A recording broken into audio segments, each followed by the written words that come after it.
Hey travel lovers! Today, I want to share my incredible 5-day solo adventure through Thailand that completely changed my perspective on traveling alone. Trust me, what started as a slightly terrifying idea turned into one of the most liberating experiences of my life. Landing in Bangkok, I was immediately hit by that wave of humid air and the intoxicating smell of street food. You know that moment when you're standing there with your backpack, a mix of excitement and anxiety rushing through you?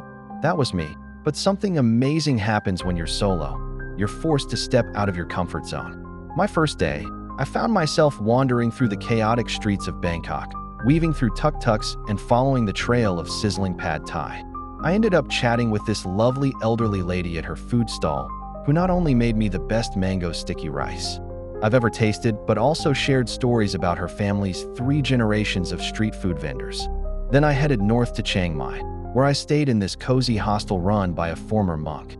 He convinced me to join a sunrise meditation session at a local temple, something I would have probably skipped if I was traveling with friends. The peace I felt watching the sun peek over those ancient temple spires was indescribable. The Real adventure kicked in when I decided to join a last-minute motorcycle tour through the mountains. Here's the thing about solo travel. You can make these spontaneous decisions without consulting anyone. I found myself riding through mist-covered hills, stopping at hidden waterfalls, and sharing lunch with local hill tribe families. My last 2 days were spent island hopping in the south.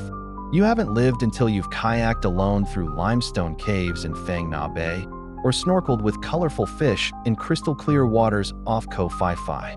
There's something magical about floating in warm, turquoise water, completely present in the moment, with no one to answer to but yourself. But you know what the best part was? The people I met along the way.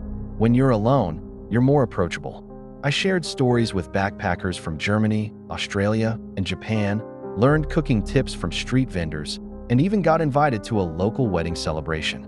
This trip taught me that solo travel isn't about being alone. It's about being open to whatever adventures come your way. It's about saying yes to experiences you might usually shy away from, and discovering parts of yourself you never knew existed. So if you're sitting there wondering if you should take that solo trip, do it. Pack that bag, book that ticket, and trust that Thailand, with all its magic and chaos, will take care of you. Because sometimes the best stories start with taking that first brave step alone.